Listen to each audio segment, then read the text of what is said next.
नमस्कार दोस्तों, स्वागत है आपका हमारे online channel mind map classes में। हम पढ़ रहे थे भारत का संविधान। भारत के संविधान में पिछली क्लास में मैंने मुख्य विदेशी स्रोतों के बारे में बात की थी कि विदेशी स्रोत जिनसे भारत के लिए चीज़ें ली गई हैं। आज बात करूं प्रस्तावना की। तो प्रस्तावना क्या है? प्रस्तावना भारतीय संविधान का एक महत्वपूर्ण हिस्सा है। पहले इस पर कुछ विवाद हुआ करते थे कि प्रस्तावना संविधान का भाग है या नहीं है, क्या नहीं है। इस पर कई मामले विवाद हैं जिन पर हम आगे खुलकर चर्चा करेंगे। तो प्रस्तावना भारतीय संविधान के आदर्शों व आकांक्षाओं का उल्लेख करती है। प्रस्तावना का मतलब होता है इंट्रोडक्शन या परिचय। तो प्रस्तावना हमारे पूरे संविधान का परिचय कराती है। प्रस्तावना के इतिहास की बात करें तो सबसे पहले अमेरिका के संविधान में प्रस्तावना का उल्लेख देखने को मिलता है। उसके बाद कुछ राजनीतिज्ञ हुए जिन्होंने प्रस्तावना के ऊपर एक अपने वक्तव्य कहे। N.A. पालकीवाला ने प्रस्तावना को संविधान का परिचय पत्र कहा। ठाकुरदास भार्गव ने प्रस्तावना को संविधान का सबसे सम्मानित भाग कहा है। न्यायमूर्ति हिदायतुल्लाह ने प्रस्तावना को संविधान की मूल आत्मा कहा है। K.M. मुंशी ने प्रस्तावना को राजनीतिक जन्मपत्री कहा है। ये कुछ मुख्य राजनीतिज्ञ थे जिन्होंने अपनी अपनी बातें कही थी। और अगर आगे मैं बात करूं, प्रस्तावना की भाषा, जो प्रस्तावना की भाषा है वो ऑस्ट्रेलिया के संविधान से ली गई है। प्रस्तावना की झलक नेहरू द्वारा लाए गए 13 दिसंबर 1946 को उद्देश्य प्रस्ताव में देखने को मिलती थी, जिसको 22 जनवरी 1947 को स्वीकार किया गया था। आगे बात करूं तो प्रस्तावना को लेकर बहुत सारे मामले चलते आए हैं कि प्रस्तावना संविधान का अंग है या नहीं है।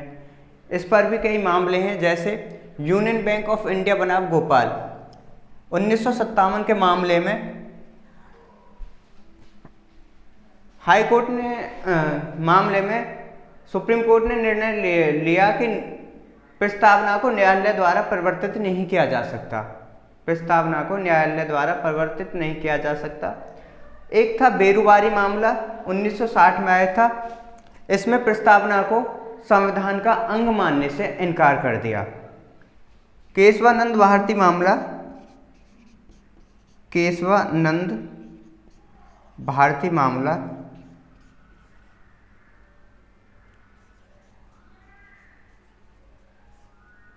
1973। इसमें प्रस्तावना को संविधान का अंग माना। इसमें प्रस्तावना को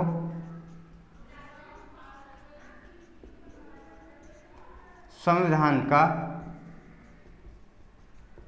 अंग माना। इसी के बाद 42वें संविधान संशोधन 1976 द्वारा पहली बार प्रस्तावना में संशोधन हुआ और 3 शब्द जोड़े गए। कौन कौन से? समाजवादी, पंथनिरपेक्ष और अखंडता। ये 3 शब्द जोड़े गए। आगे बात करते हैं।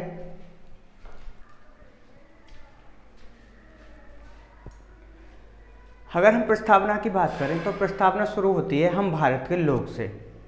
हम भारत के लोग भारत को एक संपूर्ण प्रभुत्व संपन्न समाजवादी पंथनिरपेक्ष लोकतंत्रात्मक गणराज्य बनाने के लिए तथा उसके समस्त नागरिकों को सामाजिक, आर्थिक एवं राजनीतिक न्याय, विचार, अभिव्यक्ति, विश्वास, धर्म और उपासना की स्वतंत्रता, प्रतिष्ठा और अवसर की समता प्राप्त करने के लिए तथा उन सब में व्यक्ति की गरिमा और राष्ट्र की एकता और अखंडता सुनिश्चित करने वाली बंधुता बढ़ाने के लिए दृढ़ संकल्पित होकर अपने इस सभा में आज दिनांक 26 नवंबर 1949 हिंदी कैलेंडर के अनुसार मिति मार्ग शीर्ष शुक्ल सप्तमी संवत 2006 विक्रमी को एतद द्वारा इस संविधान को अंगीकृत, अधिनियमित और आत्मर्पित करते हैं। तो इस प्रस्तावना की भाषा थी कि हम संविधान में न्याय, स्वतंत्रता, लोगों को समाजवादी बनाना, ये सभी इन चीज़ों के बारे में बताया गया है प्रस्तावना में। और प्रस्तावना इन 4 चीज़ों पर विशेष ध्यान देती है। संविधान का अधिकार का स्रोत, तो प्रस्तावना में संविधान के अधिकार का स्रोत हम भारत के लोग ही संविधान के अधिकार का स्रोत हैं और मूल बिंदु में भारत के लोग ही हैं, जिसमें सारी शक्तियाँ भारत के लोगों में मौजूद हैं। भारत की प्रकृति, तो प्रस्तावना बताती है भारत की प्रकृति क्या होगी।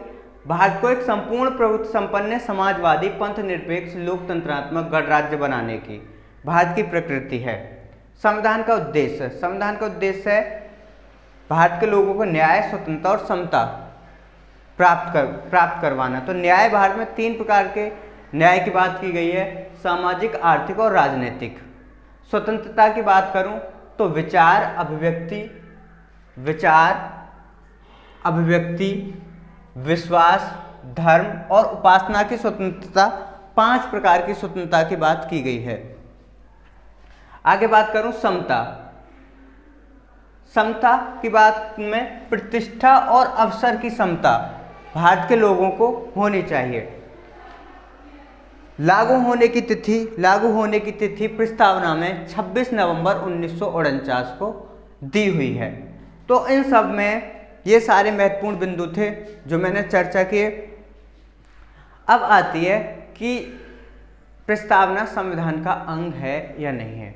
तो मैंने 2 मामले बताए थे, लेकिन केशवानंद भारती मामला 1973 में प्रस्तावना को सुप्रीम कोर्ट ने संविधान का अंग माना तथा इसमें संशोधन करने की अनुमति दी कि हाँ, इसमें संशोधन किया जा सकता है बिना किसी मूल प्रस्तावना के मूल शब्दों को, मूल भाषा को छेड़छाड़ किए बिना इसमें संशोधन किया जा सकता है। तो पहली बार 42वें संविधान संशोधन 1976 द्वारा प्रस्तावना में संशोधन किया गया, जिसमें प्रथम पैरा में समाजवादी और पंथ निरपेक्ष शब्द जोड़े गए और छठे पैरा में अखंडता शब्द जोड़ा गया। बात करते हैं